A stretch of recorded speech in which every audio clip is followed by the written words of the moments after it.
o Senhor possa realmente nos conduzir em sabedoria e graça. Natal está chegando, Ano Novo também. E esse mês nós temos falado muito acerca desse aspecto, do sacrifício de Deus, da oferta de Deus em nosso favor. A gente precisa entender que é um sacrifício, uma oferta. E Deus deseja que nós aprendamos acerca disso, acerca de compromisso com sua vontade, com o seu querer, e que a gente aprenda, na realidade, crescendo, amadurecendo, a sermos expressão de Cristo neste mundo. Amém? Tanto que no primeiro culto desse mês nós falamos acerca dos planos, avaliar os planos, avaliar o que nós temos feito e como temos feito. Não numa perspectiva só deste mundo, em termos de alcançar as coisas, de fazer, de nos comprometer em fazer as coisas, mas principalmente de compromisso com a realidade espiritual que nós fomos inseridos. Depois nós conversamos acerca do sonho de Deus para as nossas vidas. E hoje a gente vai falar um pouquinho sobre, na realidade, o que eu preciso fazer para herdar a vida eterna? Ou eu preciso entender isso. O que eu tenho que fazer? Na realidade, eu tenho que fazer alguma coisa? São aspectos... Pode deixar ele à vontade, preocupa não, deixa ele. O que a gente precisa entender é isso. É bom, é gostoso. Amém? Vamos ter um tempo de oração, vamos agradecer ao Senhor. Pai, nós te agradecemos por esse tempo, agradecemos por tua misericórdia e graça. Pedimos que nos conduza nessa jornada de amadurecimento, crescimento, para que a gente possa entender e viver a plena vontade do Senhor, plenitude da tua vontade, Senhor. De maneira que, cheios de Cristo, que Ele ocupe todo o espaço em nossas vidas, para que nós, como Paulo escreve aos Efésios, chegando a essa estatura, a plena estatura de Cristo, possamos revelar Cristo ao mundo como é do teu desejo. Sabemos que a nossa vida neste mundo é resultante de um compromisso pessoal com o Senhor, com sua vontade, para que na família a gente possa expressar todo o teu querer e todo o teu desejo. Obrigado por tudo. Te agradecemos em nome de Jesus. Amém. Queria ler um texto com vocês em Mateus 7, do versículo 20.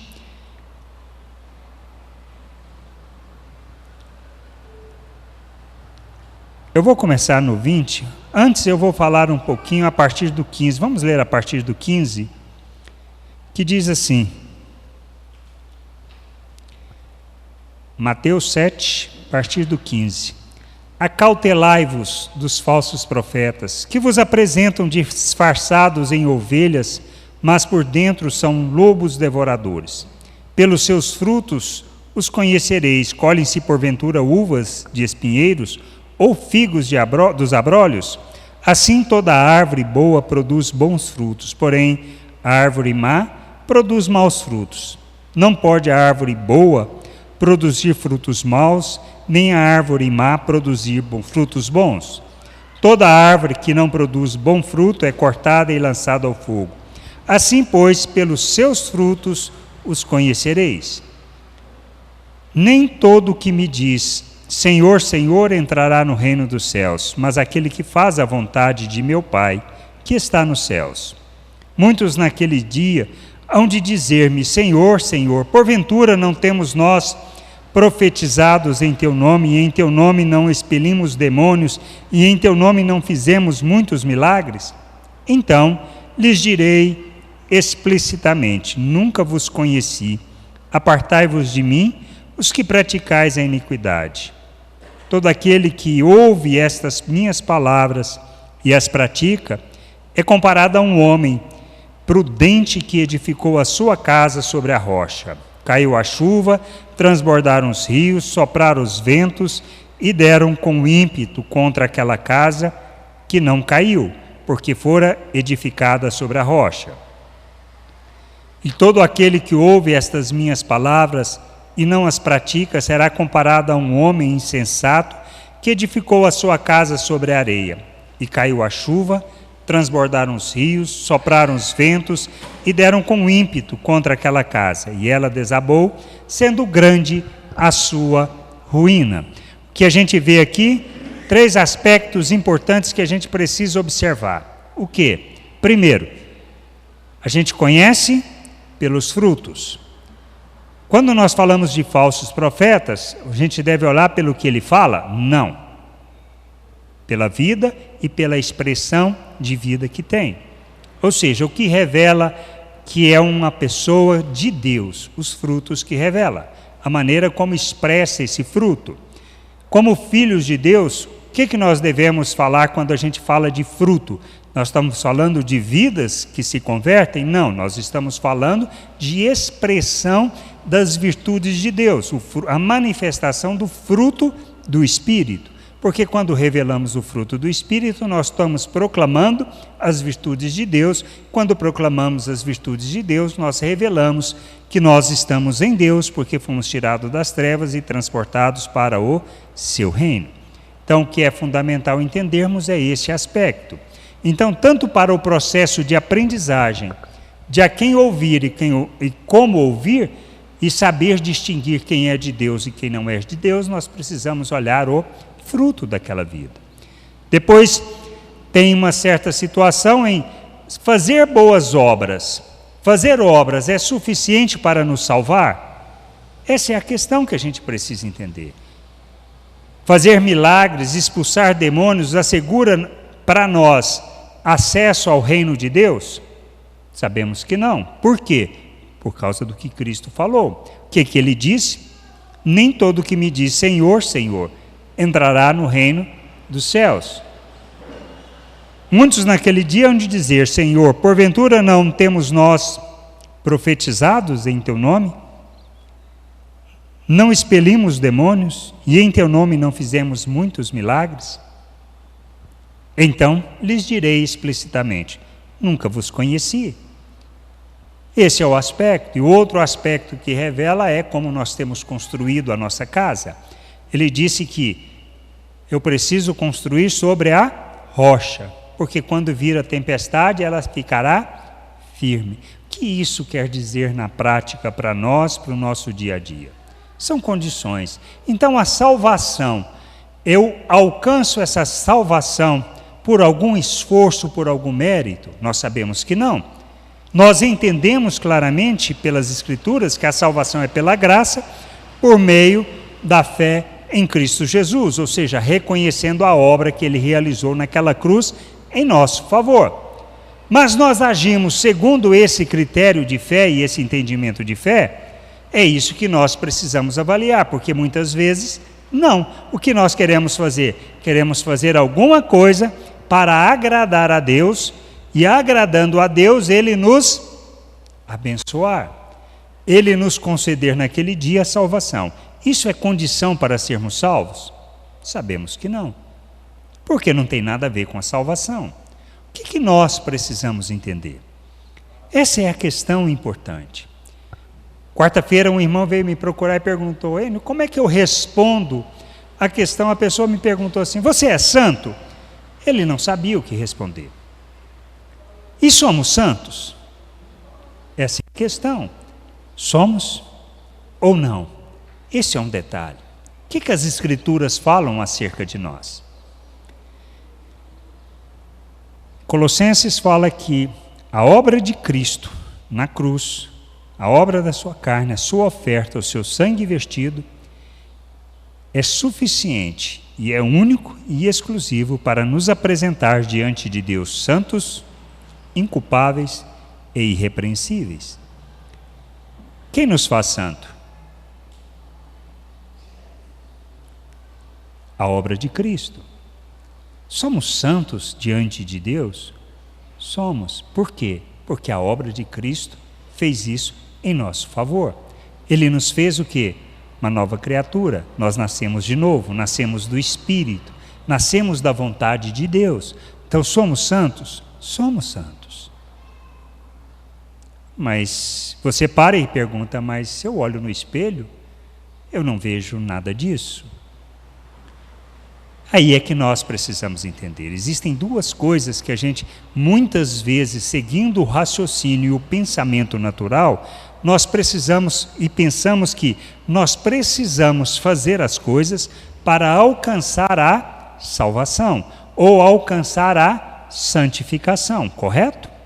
Nós nos esforçamos, nos empenhamos para sermos santos. Nós lemos em Hebreus, isso a semana passada, que fala o quê? Sem a santificação, ninguém verá a Deus. Quem não vai ver Deus? Eu? Não. Quem não vai ver Deus são as pessoas. Se não santificar, se eu não me santificar dentro do propósito e do querer de Deus, ninguém vai ver Deus. Por quê? Porque nós somos a expressão do Deus invisível neste mundo. Então o que nós precisamos entender? Que a nossa salvação é assegurada pela graça de Deus e por meio do que Cristo fez em nosso favor, e a sua obra é suficiente para nos apresentar diante de Deus santos, inculpáveis e irrepreensíveis. Então, diante de Deus, Ele nos fez um novo ser, Ele nos fez a imagem de Cristo, como está lá em Romanos, e nos deu o quê? Da mente de Cristo, como está em Coríntios, na primeira carta aos Coríntios. Então, nós somos uma nova criatura, um ser espiritual criado em Deus, à imagem de Cristo. Para quê? Para revelarmos o nosso Deus ao mundo. Então, a minha salvação não depende de obras que eu realize. O alcançar a salvação não depende disso. Então, por que preciso eu da santificação? Por que preciso eu abandonar as obras das trevas, as obras deste mundo, as obras segundo o pensamento natural? Por que eu preciso deixar as paixões humanas? Porque as pessoas precisam ver Deus. Quem é responsável por revelar Deus ao mundo? Nós. Nós fomos tirados, lá em 1 Pedro, fala o quê? 2,9, que nós fomos tirados das trevas e transportados para o reino de Deus, para proclamarmos as virtudes de Deus. E o que fala mais? Fala que nós somos o quê? Um reino de sacerdotes, uma nação santa, um povo de propriedade exclusiva de Deus. Por isso que o propósito e a vontade de Deus para a nossa santificação é para quê? Para que nós o revelemos ao mundo. Ser santo é ser separado para Deus. Somos separados para Deus? Somos separados para Deus. Somos propriedade de Deus. Somos para uso exclusivo de Deus. Pode existir em nós o pecado? Não. Pode existir em nós a prática de obras de injustiça? Não, e é isso que a gente precisa entender. Por isso eu preciso entender que a revelação dessa salvação, ela se dá através do processo de amadurecimento. Por isso as obras que eu faço têm que revelar Cristo ao mundo. E aí eu entendendo isso, eu preciso entender que o que fala lá, por exemplo, em 2 Timóteo 2,19, diz assim: entretanto, o firme fundamento de Deus permanece, tendo este selo: o Senhor conhece os que lhe pertencem, e mais, aparta-se da injustiça todo aquele que professa o nome do Senhor. Qual a condição para que Deus nos conheça? Que nós nos submetamos a Cristo. E submetermos a Cristo é reconhecermos Ele como Senhor e Salvador das nossas vidas. Não se trata de fazermos obras para Deus, mas entendendo que nós somos dele, nós devemos o quê? Apartar das obras de injustiça. O que são obras de injustiça? É a prática do pecado, é o andar segundo a paixão humana, é o querer me salvar antes de mais nada, e que os outros se danem. E qual é o propósito da nossa vida? Praticarmos as virtudes de Deus, praticarmos a justiça de Deus. O que é isto? É nos compadecermos das pessoas, é revelarmos misericórdia, é manifestarmos compaixão, perdão, é manifestarmos graça, é revelarmos o amor que Cristo revelou por nós, porque este é o mandamento dele. Ele disse o quê? Um novo mandamento eu vos dou. Qual é o mandamento? Que ameis uns aos outros como eu vos amei. Como Cristo amou ao ponto de se dar por nós. Qual é o propósito de Deus? Que a gente aprenda, amadureça, cresça, para que nós sejamos como Cristo, oferta em favor do mundo. O que é o culto que agrada a Deus? É esse momento que nós temos aqui?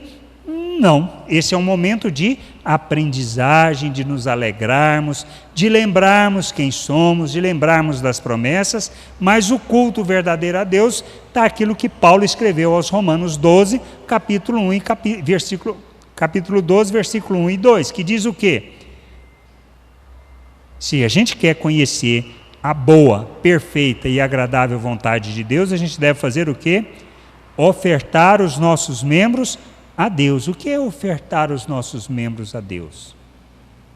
É experimentarmos essa boa, é praticarmos as obras de Deus, é deixarmos de fazer as obras de injustiça para revelarmos as obras de justiça.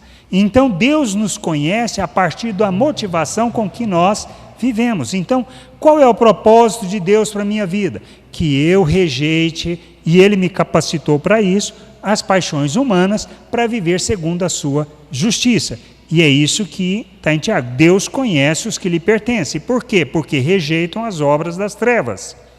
E é assim que nós precisamos amadurecer e crescer. Fazemos alguma coisa de fato para alcançar a salvação? Em Romanos 12, 9 até 11 diz assim: se com tua boca confessares Jesus como Senhor e em teu coração creres que Deus o ressuscitou dentre os mortos, serás salvo. Porque com o coração se crê para a justiça e com a boca se confessa a respeito da salvação. Porquanto a Escritura diz: todo aquele que nele crê não será confundido.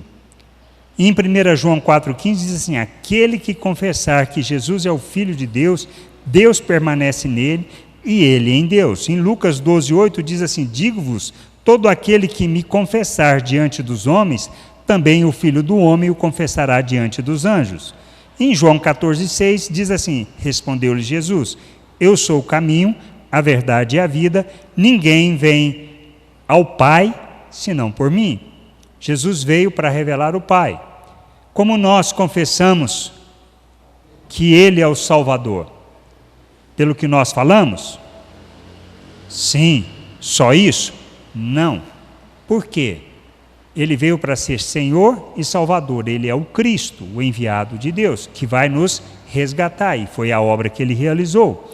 Mas como eu confesso que Cristo é o meu Salvador e o meu Senhor? Quando eu vivo segundo a sua vontade. Então está na prática das obras, ou seja, no fruto que eu revelo, nas obras que eu manifesto, é que mostram a minha salvação. Agora, só por aquilo que eu vejo é suficiente? Não. Por quê? Porque a motivação que me leva a fazer é que me conduz. Eu saberei que uma pessoa faz boas obras. Mas se a motivação que ela está fazendo é para alcançar algum favor de Deus, ou se é para revelar Deus, eu não vou saber. Somente andando com ela, que vai conhecer o entendimento. Por isso a gente precisa. Eu não estou aqui para fazer um serviço para Deus, para alcançar um favor de Deus. Eu tendo o entendimento do que eu recebi, que fui agraciado e abençoado, aí eu faço as obras para revelar Deus. É diferente. Eu faço obras e rejeito as obras das trevas, faço as obras de justiça para expressar quem eu sou e não para alcançar alguma coisa. Então essa é a forma de revelar a salvação que nós recebemos, é através das boas obras. Mas a motivação para fazer aquilo, só você e o nosso Deus que conhece. O amigo pode saber quando começar a andar muito com você, que vai entender por que você está fazendo aquilo. E por isso é importante a gente entender que o serviço não é o que Deus quer a nossa vida, para que, entendendo quem somos, nós façamos as coisas como expressão de gratidão e como uma oferta. É isso que revela a minha salvação. Por isso, como andamos? Gálatas fala sobre isso. Gálatas 5 fala acerca das obras. Fala acerca das obras da carne, ou seja, a manifestação, e fala acerca do fruto do Espírito. Paulo, escrevendo aos Gálatas, lá no capítulo 5, a partir do verso 16, diz assim: digo, porém, andai no Espírito e jamais satisfareis a concupiscência da carne, os desejos da carne. Porque a carne milita contra o Espírito e o Espírito contra a carne, porque são opostos entre si. Porque, para que não façais o que porventura seja do vosso querer. Mas se sois guiados pelo Espírito, não estáis sobre a lei. Ora, as obras da carne são conhecidas e são prostituição, impureza, lascívia, idolatria, feitiçaria, inimizades, porfias, ciúmes, iras, discórdias, dissensões, facções, invejas, bebedices, glutonarias e coisas semelhantes a essa, a respeito das quais eu vos declaro, como já outrora vos preveni, que não herdarão o reino de Deus os que tais coisas praticam. Então, isso faz parte da minha vida, essas obras? Essas coisas que eu estou fazendo, ou seja, as dissensões, ou seja, as brigas, as confusões, e tem outros aspectos. Se eu estou provocando a divisão, a facção entre irmãos, se eu sou fofoqueiro para destruir amizades, isso é obra de Deus, é obra do Espírito? Não é. Isso é obra de quem? Da carne, isso é obra das trevas, isso é pensamento deste mundo. Eu estou aqui para fazer isso?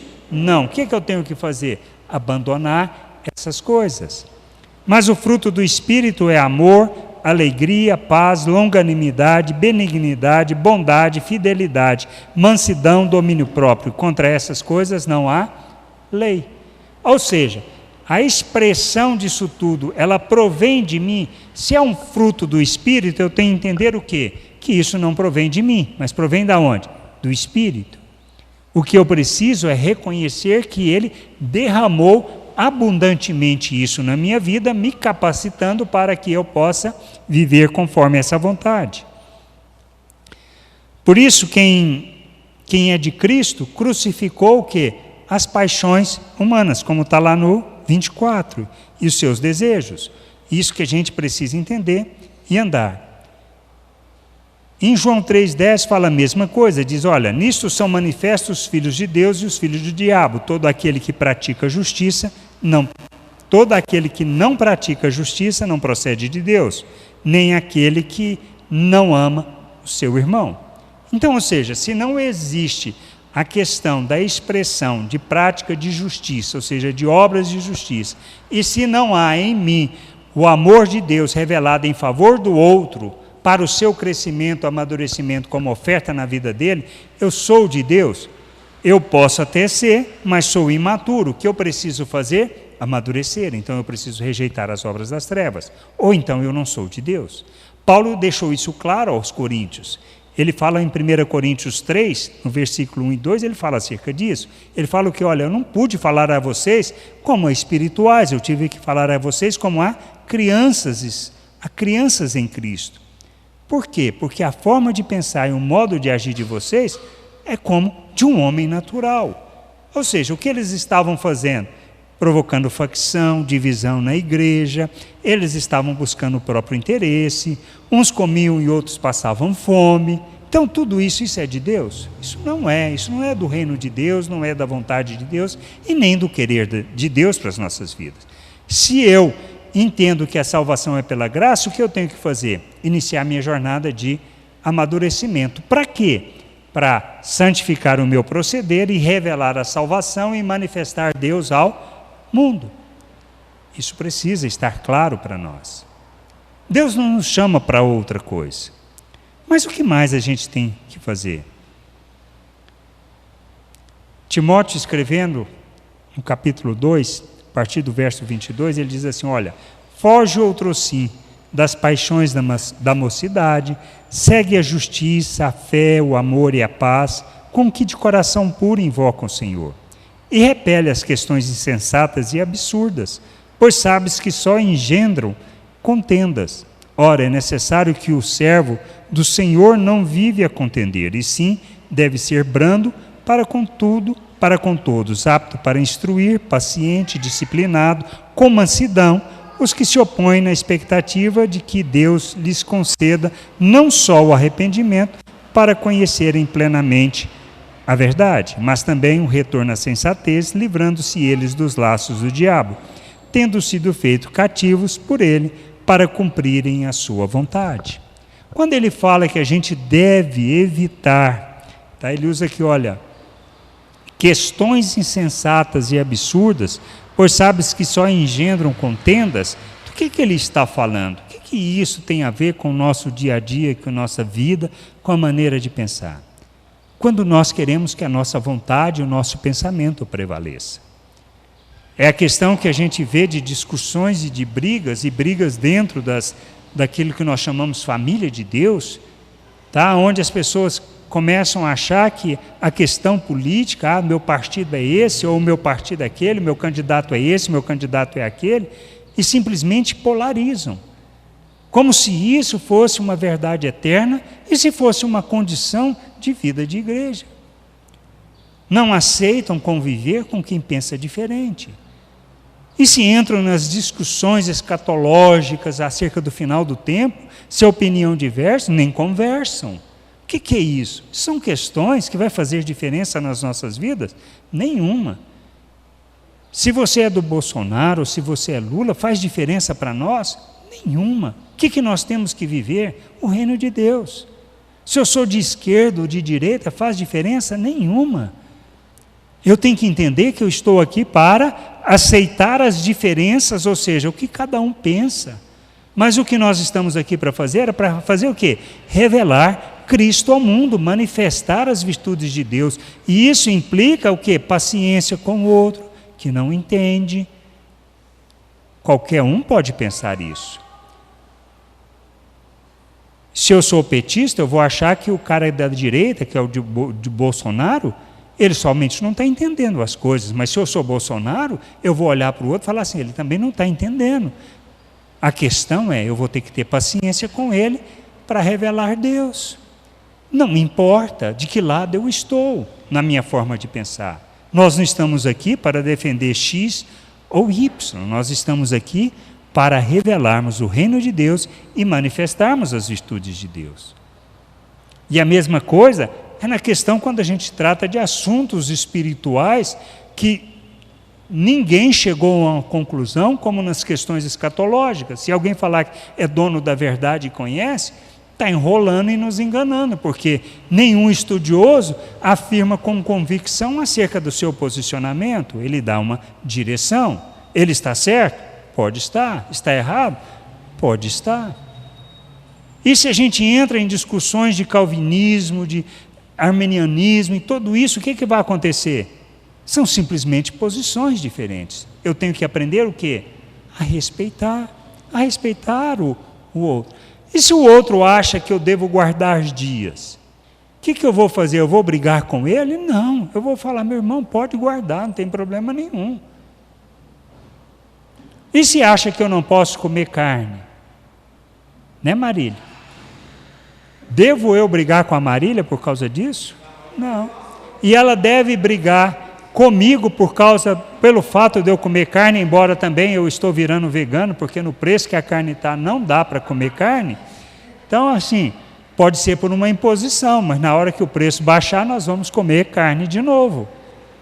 Mas tem problema? Nenhum. O que nós precisamos aprender? A respeitar a opinião, coisas que não fazem diferença na nossa vida. Mas devemos aceitar o pecado na nossa vida? Não.